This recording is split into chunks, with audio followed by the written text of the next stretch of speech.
Hey everyone, welcome back to the channel. Today we're comparing two platforms that freelancers often consider when starting or growing their online career: Fiverr versus Contra. Both offer great opportunities, but they work very differently. By the end of this video, you'll know which one is the better choice for your goals. And before we start, make sure to like this video and subscribe for more freelancing guides and tips. Let's begin with Fiverr. Fiverr is a gig-based marketplace where freelancers create services and clients buy them instantly. It's ideal for project-based work, quick tasks, and creative or digital services like editing, design, voiceovers, and social media content. Fiverr is huge, with millions of buyers, which means more visibility but also more competition.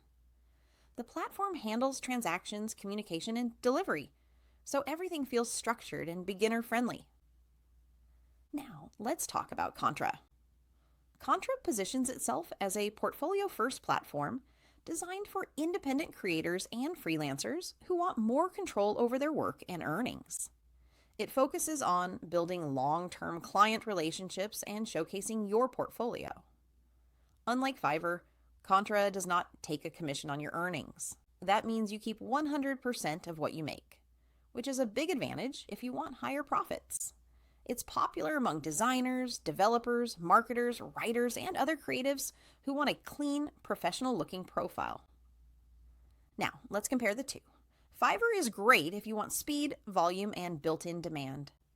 Clients can find you easily through search, so you don't have to pitch or send proposals. This makes Fiverr perfect for beginners or freelancers who want quick orders. Contra, however, is better if you want premium clients, higher pricing, and full portfolio control. You present your work like a personal website, and clients often seek long-term partnerships instead of quick gigs. Another difference is how clients interact with freelancers. On Fiverr, buyers browse gigs first, not the freelancer. On Contra, the focus is on your profile and portfolio, which helps showcase your personal brand and credibility. Fiverr takes a percentage of your earnings, while Contra lets you keep everything you charge, which can significantly increase your income over time. So, which one should you choose?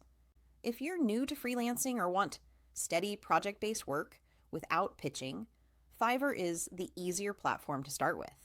But if you're building a personal brand, want higher paying clients, and prefer a portfolio-centered platform with zero fees, Contra might be the better option for you. In fact, many freelancers use both. Fiverr for consistent orders, and Contra for premium long-term clients. If this comparison helped you decide, go ahead and like this video, share it with other freelancers, and don't forget to subscribe for more online work tips and platform breakdowns. Thanks for watching, and I'll see you in the next one.